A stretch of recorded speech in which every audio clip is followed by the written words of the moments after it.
the parts of the teachings that you find hospitable in the minds of your students, and what teachings do you find are challenging for your students?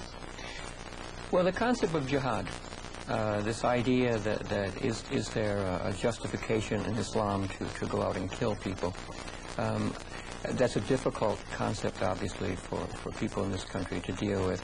So I want to take it, straight on, and I do it by looking at how did the Prophet Muhammad actually fight. Most of the time, Muhammad was seeking alliances. He was persuading people through his moral message, and by the end of it, he was 8 years in exile. At the end of that time, without any military victories, any sizable military victories, he came back to Mecca with 10,000 followers, and there was not a single drop of blood shed. Do you believe there's this conflict between Islam and modern feminist ideology? I would say, in my view, the answer would be no, because ultimately, in all of the signs and ayahs and verses of the Quran, we are taught that despite which nation and tribe God created you from, despite what gender you are, in the end, the only thing you'll be judged for is your righteousness. That is the leveling force. Your submission to God, your duty to family and community is the first criteria. I don't see any of it at variance with women's rights or with feminism.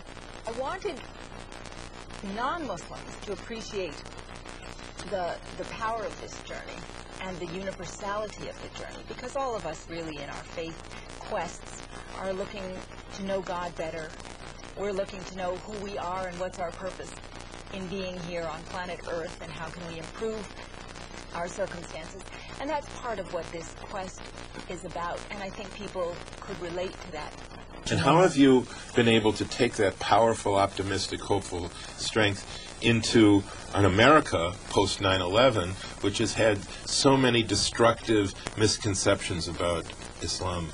Well, I knew that one thing that I can do, and I learned from the tradition of my grandparents and people in the 60s, that when you're faced with adversity, the one thing not to do was to face it again with violence, that we could just take a step back, assess what's going on, and try to work to change that, work in whatever way you can. As the American Muslims and law enforcement officers, what we do, we started Girl Scout troops, for example, in Brooklyn. We've enrolled over 120 girls in Girl Scouting.